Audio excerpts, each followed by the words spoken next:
지난 2021년 여름은 이건희 기증관 유치 열풍이 전국을 뜨겁게 달궜더랬습니다.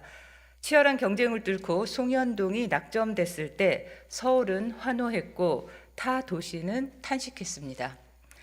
이건희 기증관 건립은 문화유산을 모으고 보존하는 일은 인류의 미래를 위한 것으로 우리 모두의 시대적 의무라는 고 이건희 삼성그룹 회장의 뜻을 이은 유족이 2021년 4월 국보 및 보물과 함께 한국과 세계 대표 작가들의 희귀작 약 2만 3천여 점을 국가에 기증하며 시작됩니다.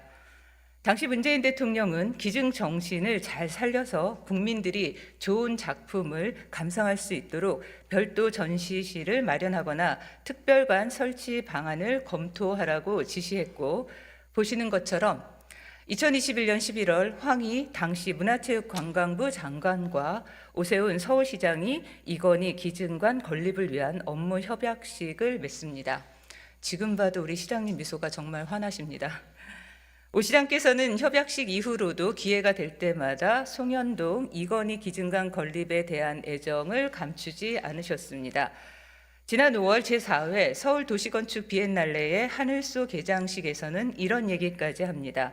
많은 분들이 즐길 수 있는 컬렉션, 즉 이건희 미술관 외에는 어떤 시설도 들어올 수 없도록 원칙을 정하고 끝까지 비워놓겠다는 다짐을 분명하게 밝힌다고 말입니다.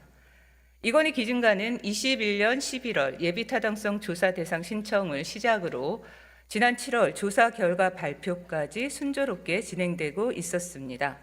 그런데요, 지난 11월 9일 갑자기 서울시가 송현동 부지에 이승만 기념관 건립을 적극 검토하고 있다는 기사가 쏟아져 나오기 시작합니다. 윤석열 대통령 공약에 서울시가 화답한다는 제목도 볼 수 있네요. 시장님, 이건희 미술관 외에는 어떤 시설도 들어올 수 없는 원칙을 정하고 끝까지 비워놓겠다는 다짐은 그새 잊으신 것입니까? 직원들에게 외부에서 어떤 요청이 들어와도 거절하라 메시지 주신 것 아니었나요? 도대체 지난 6개월 동안 무슨 일이 있었던 겁니까? 주목해야 할 기사는 또 있습니다. 사실 이 우려는 10월 전부터 제기됐었습니다. 기사를 보면 문체부는 설계 및 감리비 등 약 60억 원을 편성 요청했으나 기재부가 내년도 예산안에 단 한 푼도 반영하지 않았다는 내용입니다. 예타까지 끝난 사업이고 내년에는 착공을 들어가야 2028년 완공 시기를 맞출 수 있습니다. 한간에서 예산을 볼모로 기재부가 윤 대통령의 공약인 이승만 기념관 건립을 종용하는 것 아니냐 우려를 비치는 이유가 여기 있습니다. 서울시에 요구합니다. 차질 없는 이건희 기증관 건립을 위해 서울시가 기재부 및 문체부와 어떤 소통을 했으며 하고 있는지 보고해 주십시오. 이승만 대통령 기념관의 송현동 건립과 관련 용산 대통령실 협조 요청 받은 것이 있다면 문서 수발 일체 제출해 주십시오. 잠시 이 자리에 계신 선배 동료 의원님들께 한 가지 여쭙겠습니다.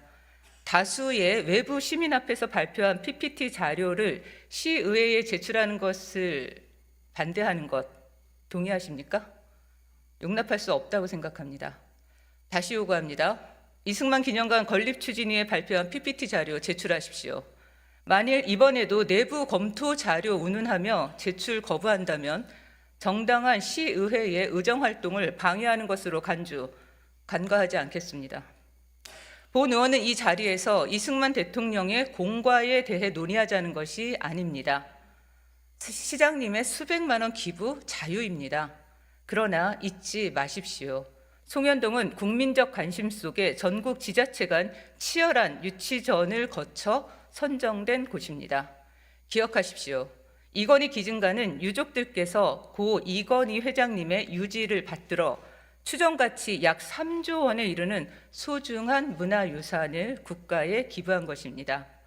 이러한 이건희 기증관의 최초 건립 취지와 기증 정신을 훼손하지 마시고 이승만 기념관 건립 검토 당장 중단하십시오. 그것이 시장께서 유족과 시민들께 드린 약속을 지키는 일이며 유치에 실패한 전국 지자체에 대한 예의일 것입니다. 시장님의 책임 있는 답변을 기대하며 문화예술을 사랑하는 서울 시민 여러분, 그리고 이 자리에 함께하고 계신 모든 분들의 건강을 기원하며 마음을 전합니다. 예, 이렇습니다.